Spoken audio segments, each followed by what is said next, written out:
for a 1 to a 4 and back to the 1 in the beginning of the progression, Anthony.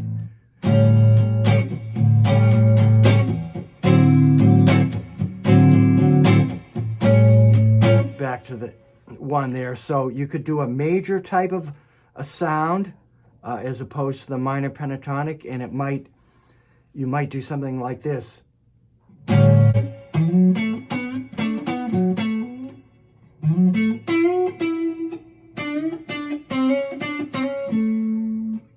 So here's the 1.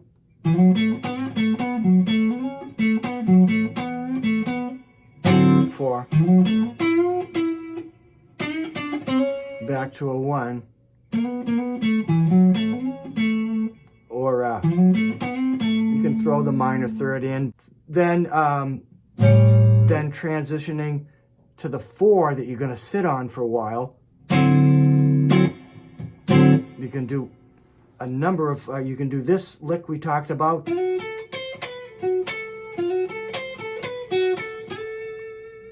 Which is thinking of the D7. You could do something that's like a Dorian thing. Or think of it as the 4 major, so you can go.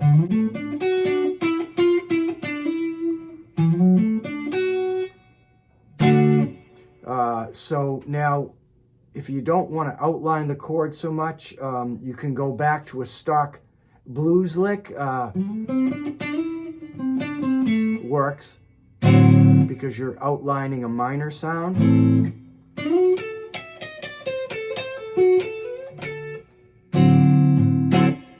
Back to the 1.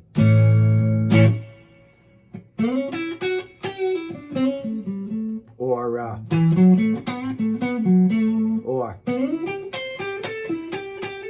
which is more minor there.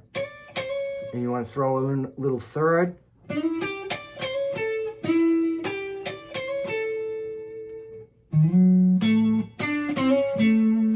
And then on the 5, we talked about inferring. We talked about inferring the 3rd degree of the 5 chord. If you wanted to infer that.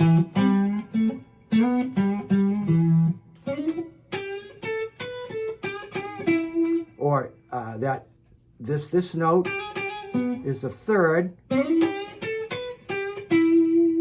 You can imply that, or you can hang around on the B, like a Stevie Ray thing, or like a B.B. King.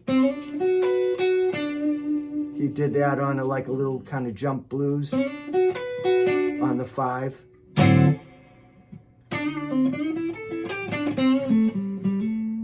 So a lot of the times, if you just give your 3rd note a little wiggle towards a nod to the major 3rd, it'll work on all the chords. It'll work on this chord.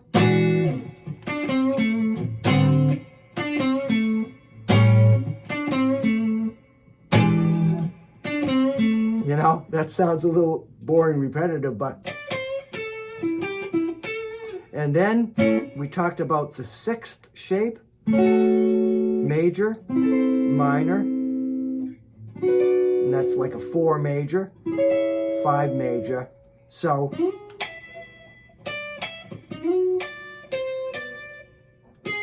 E dominant. So you could do that here.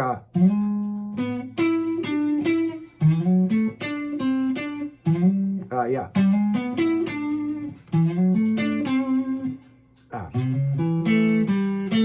Okay, and that's repetitive, but it gives you can bounce off of that.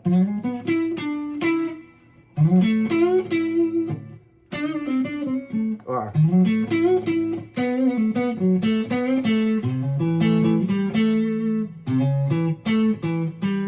that's the outlining the dominant 7th.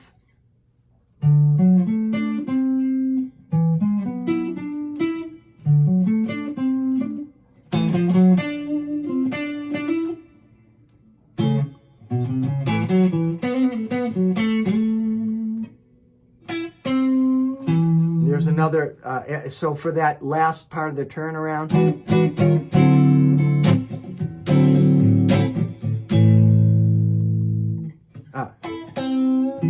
whoops, yeah, or as you were doing, or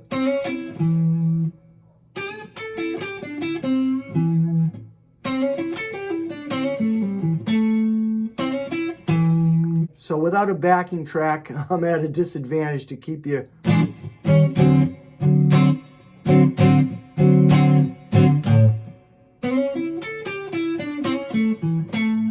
Right? 5. You know, if you, there's your 4 chord here.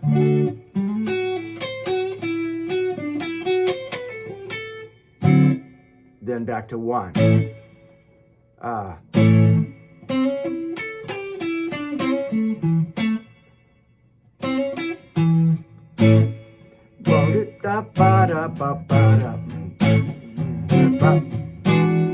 Or, you know, like Stevie Ray did that line a lot on shuffles. Or you can certainly revert to a chord or back and forth. Or, so translates to double stops. Or, and so this double stop lick gets back into relating to this major to minor. Major, here's your tonic. And then move it up a minor third. Here's your minor third and your tonic.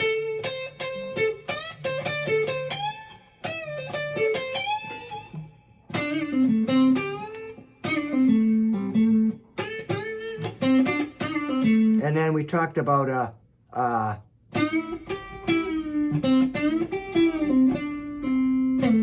down in the major. Yeah, right. And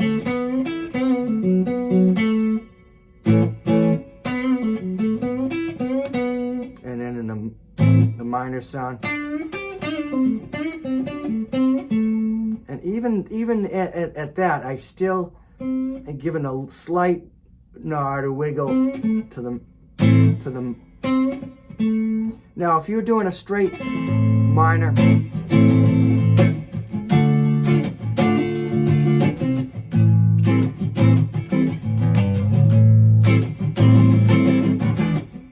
to the minor progressions are a little different. Straight pentatonics works great until you get to we didn't talk about minor, but if you go to a flat 6 to the 5, like that kind of a cadence, which is common, you can outline this chord.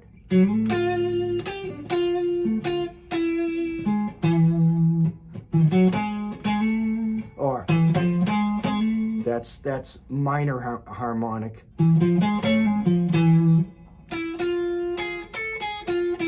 Or you just do a straight minor pentatonic through this.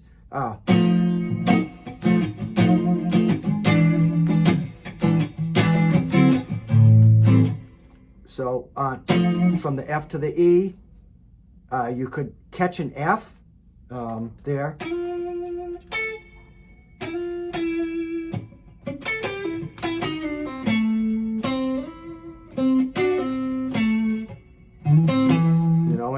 And go into the either a minor 5 or more than often the dominant 5. Try to do them in position if you can.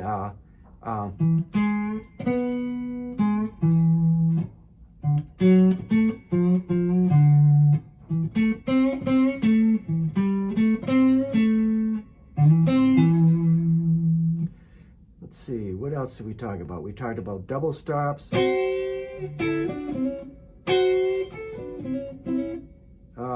And then this line we didn't talk about. Very usable.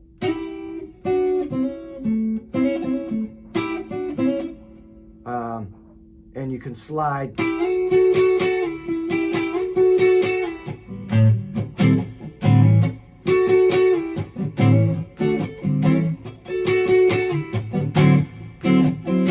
Up to this version of it.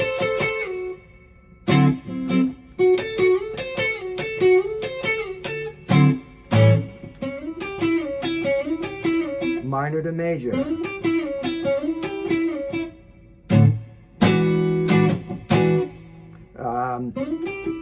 You can stick with the minor there, or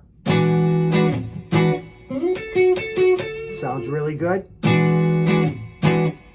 Now you're outlining sort of a D shape, superimposing it on this E chord.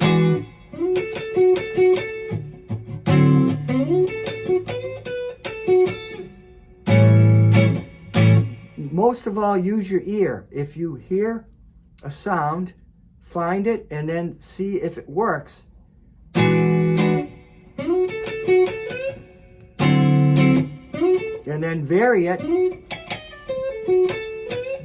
so it's not repeating. You don't want to repeat it exactly the same as a rule. You could also do this.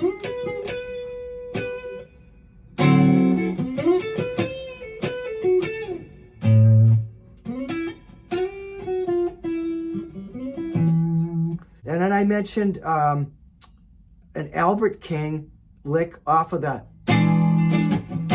5 chord. he's playing a, which sounds like a blues lick off of the B, which is the 2nd degree in A.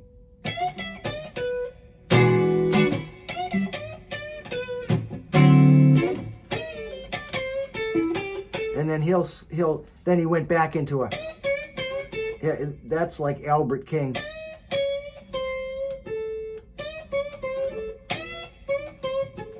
I mean, he did more with 2 or 3 notes with bends, and he didn't probably do that stuff. But anyway, I just thought that was curious. You can do almost anything on the 5 chord if you're catching some of the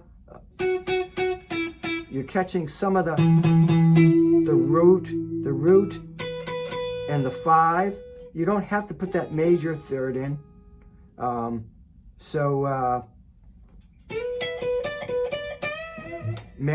pentatonic on the 5 to a 4.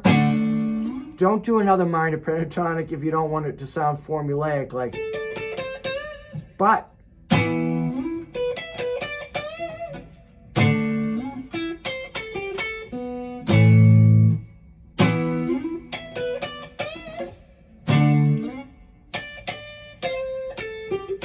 something like that is good, you know, so you're not repeating the.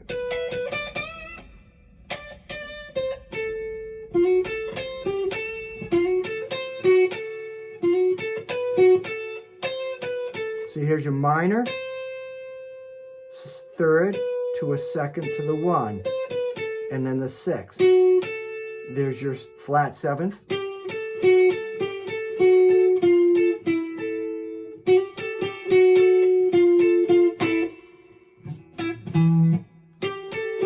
There's a little turnaround at the end. We didn't even talk about many turnarounds. You can do, you can go up to the minor 3rd of the chord. And that works in theory because of substitute, you know, flat 5 substitutes, tritone subs.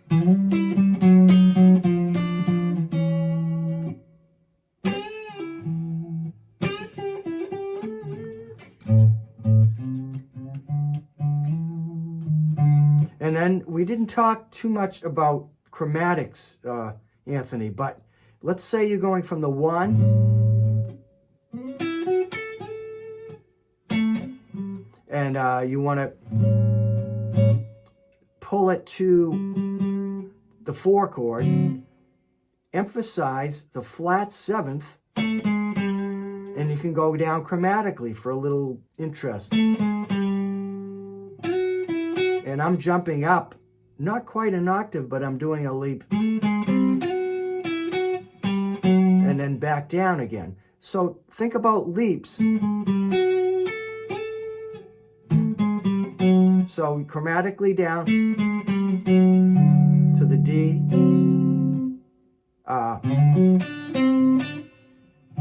Here's a D chord, D7.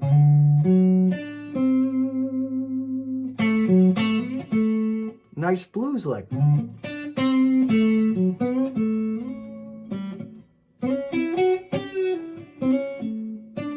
And then the 4 is always good for a little relief.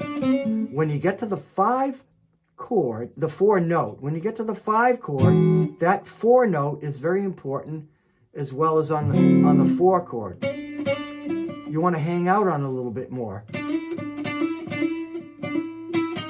Okay, so here's a root to root motion.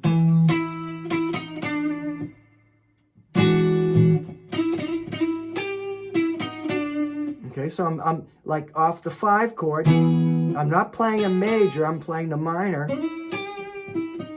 And our ear is so used to this blues scale tonality that it kind of lets you get away with it somehow. Crossroads progression in which he's not really playing too many, he infers a major there, but that's about it. The rest of it is just...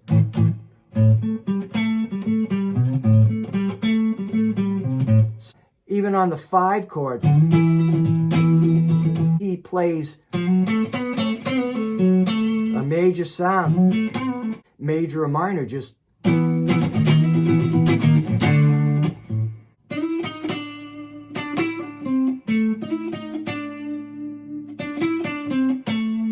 So again, blues scale.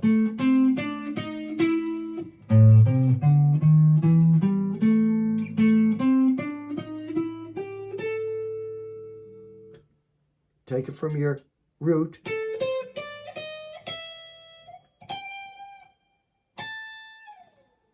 That's a lot of stuff that we went over and then some. Maybe that will help to have this reference of the guitar neck sort of at an angle that you would be looking at yourself. That's the way I like to film it in my videos. Hopefully that'll help you, Anthony. It's a pleasure trying to encourage you along on your journey. And so take care and God bless.